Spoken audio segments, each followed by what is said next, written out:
if you're ready. Hello, welcome back to Thrive Yoga Fit Transformational Coaching. This is Erin. So today I'm super excited. I have my dear friend, and he is a sound designer, he's a musician, rock star, and a whole slew of other things.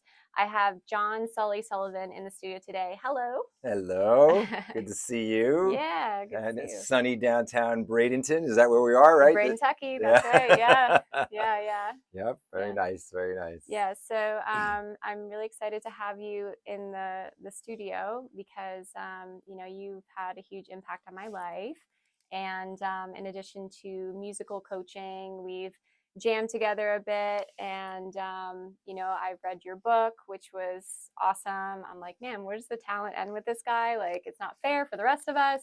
So, but you're like a Renaissance man in modern times, and I think with my platform, I want people to hear your voice, and just like how you want people to hear my voice. So I feel like we're kind of like deeply connected spiritually. So I'm super honored to have you here today.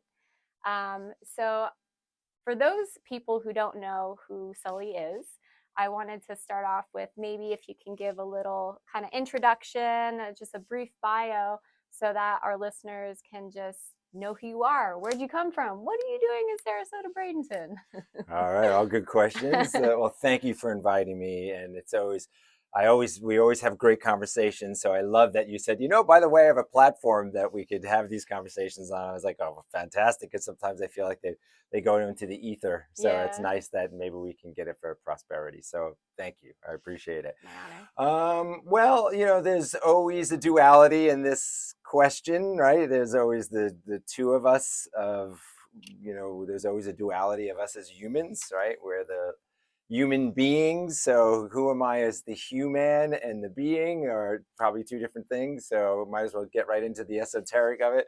So on the human side, I'm John Sullivan. Sully short for Sullivan. When you're from the Northeast, like I am, Sullivan's just instantly become Sully. So when I was a little kid, everyone called me Sully. I didn't know why, but then I realized that my older brothers and my sister were called Sully, and my dad was called Sully. All of us called Sully, and then I realized if you're from New York or Boston or Jersey, they're going to call you the minute you say, well, who are you, John Sullivan? Hey, Sully! You just turn into Sully.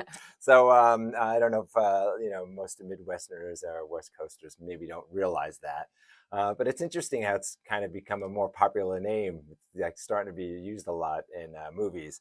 But Sullys are also usually they have an Italian heritage, which again is a big Northeast thing, right? So, but that's not really my heritage. My family did come over from Ellis Island, but they used Sullivan as a name, but it wasn't their real name. We figured all that out. So, Mm. so I'm basically my family is of North African descent, and then came through Europe as migrant workers. Ended up in New York City. My grandparents, one side coming from Italy, the other side coming from Ireland, but that's not where they were originally from. But I'm born and raised in New York. I'm a New Yorker. And also it's changed a little bit, but maybe it's coming back a little bit. New Yorkers, my whole lifetime, Florida was always kind of New Yorkers' backyard. You just went to Florida when it was hot, and Your snowbirds, we yes, appreciate your business. Thank you yes. very much. So that's the first time I came down as a kid. I did the family trip down in a car and drove down in the 70s. So first time I came down to Florida, I think it was 70, I think 70 or 71, something like that. And went to Miami and went to the East Coast. And as a kid, I just remember loving it so much, just loving it, loving it, loving it. First time I saw blue water, first time I saw a palm tree, the white sand, I was like, oh my God, this is for me. So as I got older, I kept coming down. I kept coming down with my family. And then once I got my own car, I would drive down and then started to fly down. So I've been coming to Florida almost every year my entire life. I didn't know I that. don't think I really missed a year. There were little chunks of time when I guess it wasn't there, but majority of my life, I always came down, especially in the past couple of decades doing Art Basel. doing new winter music conference, a new music conference in Miami, because I am a musician, I'm a sound artist, Mm-hmm. I am also a visual artist. So that's where how I ended up in those places. And did the same thing in New York. I worked in downtown theaters for years in New York, coming from the downtown avant-garde scene, making sound, music, composition, conceptual art, all that stuff. A lot of people don't really know what that means. Like today, they kind of call it performance art. That's maybe what it's called. And then eventually, I ended up on Broadway. Worked on Broadway for a bunch of years. I always said one day when I get old, I'll move to Florida, and I think it's kind of happened because I'm here. So I think I got old and moved to Florida. But basically, all I did is just kind of flipped it. Instead of like spending 80% of my time in New York and 20% of my time in Florida, I just flipped it. So I still go up to New York, still do stuff up in New York. But I'm just spending the majority of my time now down in Florida. It's good to be down here at this time though, because right now I think there's snow on the ground. Yeah, I guess so. Yes, Yeah, yeah, so yeah. no shoveling for you. Yeah. It's great, and I can tell I had because the holidays are around, so I'm speaking to a lot of people, and everybody is like, "Oh, is it nice where you are?" I'm like, "What are you kidding me?" Of course it What a is. stupid question. Yes, it's amazing, and the weather's been really fantastic, but it always is, especially in Sarasota. I feel like to me, I ended up in Sarasota because during COVID, I ended up doing a couple of seasons down here for some of the theaters down here, and I just fell in love and just didn't go back. I was going back in the summertime. I was going back up north, but now this is the first time where I really just stayed, and I'm being myself instead of just taking a gig. I'm just being here and doing the same thing I did up in New York. So that's kind of how I'm seeing you more and other people doing a lot of music and playing a lot of music around town, which is great. Hmm. I'd like to expand more of like a lot of things you and I are speaking about, like what you do, which is the idea of connecting the being part to the human part, right? So everything Yep. I just talked about is the human. The being stuff is when we get into the idea of whatever you want to call it, spirituality, light work, whatever, everyone has a different term for it. But I call it the being Mm, side of the human. mm. Yeah, Yeah, there's you found a way to bridge spirituality and music together to reach people in their humanness. correct. And we've both done that, right? I've Yes, I've done that mostly through the path of yoga. And then, when I wanted to go a little bit deeper and a little bit more ethereal, that's when I started to get into the mental and emotional aspect. And then when I combined all that stuff, and then in these last few years, sort of really stepping out of my comfort zone and using my voice more, not just on this podcast, but like to sing and then collaborating with other musicians. I'm bridging that gap more and more. But it is important to meet people in their humanness, because there's a lot of people that they're asleep and they don't know what they don't know. And in yoga philosophy, there's these things called kleshas, and they're obstacles to enlightenment or samadhi. And the biggest klesha is avidya, which is you don't know what you don't know. It's ignorance. So now you're an amazing musician, and it's funny because sometimes I forget like how many instruments you can play, and you're like, oh, I can play that, like drums, bass, guitar, keyboard, like the list goes on. Plus you can sing. Like I've heard your pipes, like you're pretty good. So like for you, you came upon music, like what age were you? And then where did spirituality kind of like melt in there, or which came first, I guess? yeah. So what would maybe so because again it helps to work within these dualities, because we have to kind of go back and forth, because when I'm speaking one way it means one thing, but then in the being sense it means different. So to go back into the being, Mm. I think maybe perhaps what's maybe semi unique in my presence of what I bring when we're having a conversation is that um, I have very vivid memories of being a baby. Mm. Okay, not of being a kid or a child, of being a baby. So that's not what most people have. And this gets to the core of everything that you just described right now when you're talking about, using Hindu philosophy, like what is all this coming from? And it's kind of like, it's a recording, a remembering, right? It's all about the memory, remember, memory, remembering, members of what? Like, what is all this about? So again, like, what are we remembering, right? That being part of it. So a lot of that forgetting process that you're talking about, or that sleeping process that you're Hmm. talking about, is in this blank period of time that a lot of people don't go to, because it's just assumed that we don't remember being a baby. But Sure. this is where kind of everything is. And I think that's what's unique about me, is that I have very vivid memories of being a baby, and the awareness of, like, I am now this thing. So Mm, from being aware of that I'm now this thing, I must have had the awareness of being some other thing. mm, So I would say that's pre-baby. Okay. And then this connects to death, post baby. mm. So that's always been there for me. I had a unique situation, but again, not so unique. Sometimes I maybe go too far with the words, but it's like, in the aspect of somebody who's maybe never heard this before, when I say this story, they're like, wow, so unique in that sense. But if somebody knows this, it's not unique at all. But from those memories that I had, I was a strange little kid.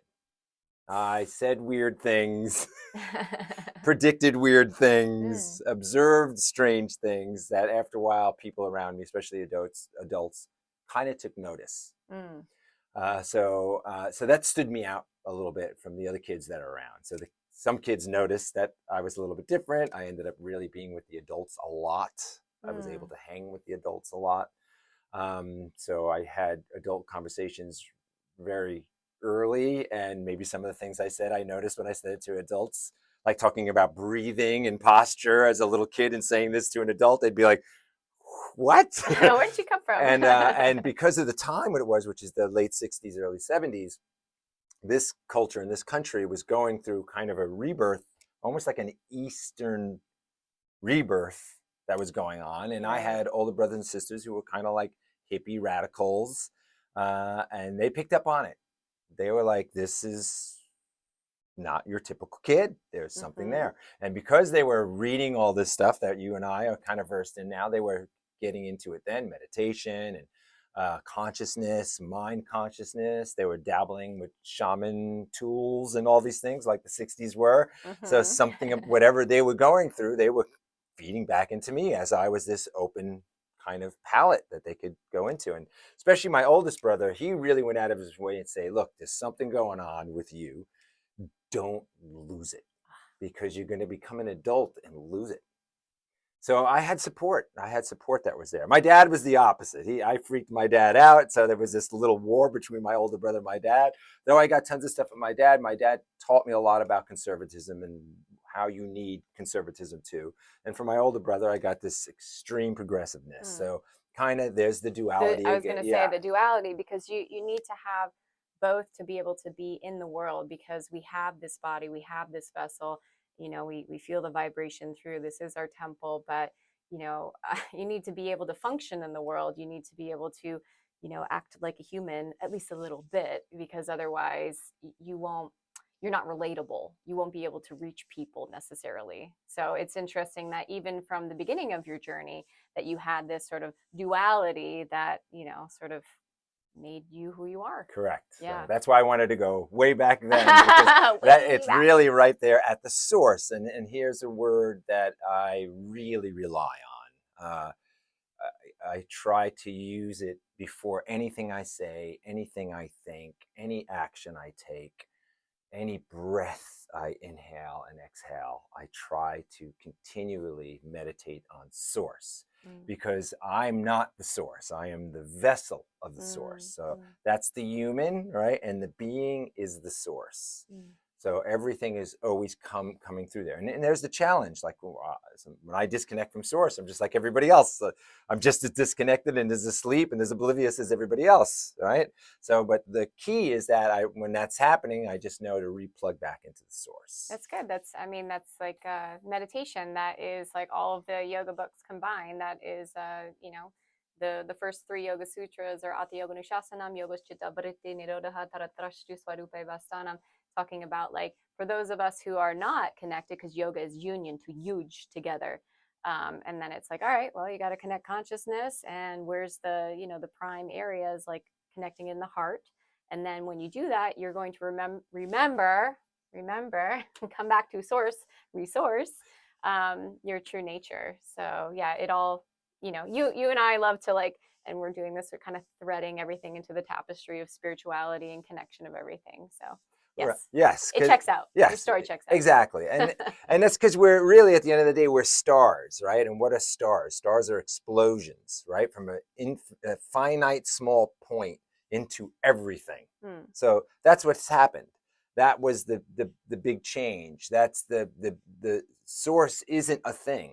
Source is pure potential. And when it crossed over into that thing, that was the huge explosion that happened. And that's, we've been thrown out into the universe, into the nothingness, right? So that's what we are. We are projectiled into nothing, into the negative, into the lack, into the, literally the anti source. That's Yeah. what we've been projected into. So while we're there and we're writing on it and we have all this experience and observation, when it gets to the point where it gets cold and lonely out there, we have to reconnect to the source, because that's where we've been projected to. We're sent out on purpose for purpose, right? So that's a little bit what I think I do with people, is I kind of reconnect with that purpose, right? And our purpose is to bring source into the anti-source. That's beautifully put. And I haven't fact checked this or anything, but I was reading something. I was just looking up like different spiritual blogs, and there was this one blog. It said something like, we, part of us are creatures from the sea. We evolved, and our cerebral spinal fluid is like seawater, and we're carrying it with us. Now, I don't know if that's true or not. But it's fun to think about. But what you just said reminds me of like, we are a vessel, a container for this source. It's this precious, like maybe fluid or energy or frequency. And there's so many people that are asleep and they're suffering. My first book was called Thriving After Addiction for a reason. I grew up around it, like heroin addicts, and we've shared some stories. So to hear it put so eloquently, as far as like our purpose is to go into the anti-source and bring back that source, is to illuminate for those who have fallen into darkness. But knowing that they have that power that is within them, it's never left. And as like mentors and teachers, it's not like we're giving it to them, but we're just like, with our presence and with our like knowing that yes, we have that source within us, and believing in them that they have that source within them. It's just like, it illuminates them too. And that's one of the best things, if not the best thing, that we can do with our time on this planet. Yeah, I mean, the impulse of addicts is actually 100% correct. Like, they are kind of doing the right thing. It's just that they're using a illusionary source to get what they're trying to connect to. So they're actually right on it. Like, in some ways, the people who do, once they cross over, they go through addiction and they cross over into the spiritual side, they get it almost more than everybody, and they can stay almost more in tune than everybody because they are already primed for it. It's almost harder for the sleeping people that don't even reach for anything to get back to source. I agree with you, because I have some friends that have kind of dove into ketamine, and they kind of go back and forth. And I've expressed similar sentiments, like, maybe it shows you, like it touches it a little bit, kind of cracks open the door, but then you need to have some kind of sadhana, some regular practice that you're doing to be able to reach it, because otherwise you're gonna like blow out your brain and nervous system. and on the serious side of that, I've known people who have. Yeah, Literally. likewise. Yes, yeah. No, it's an interesting thing that the impulse for addiction, because the addiction's not the shame. Once you connect to source, that addiction is glorious. Like I said, I'm always trying to, whatever the action is, whatever the thought is, whatever the breath is, whatever the pose is, whatever the being is, if it's connected to source, then you're moving forward. You're taking that source into whatever you're going into, Mm-hmm. and that's the purpose. And the only way to really pull that off as much as you can is you have to be a little addicted to it. You have to have it to where Mm. that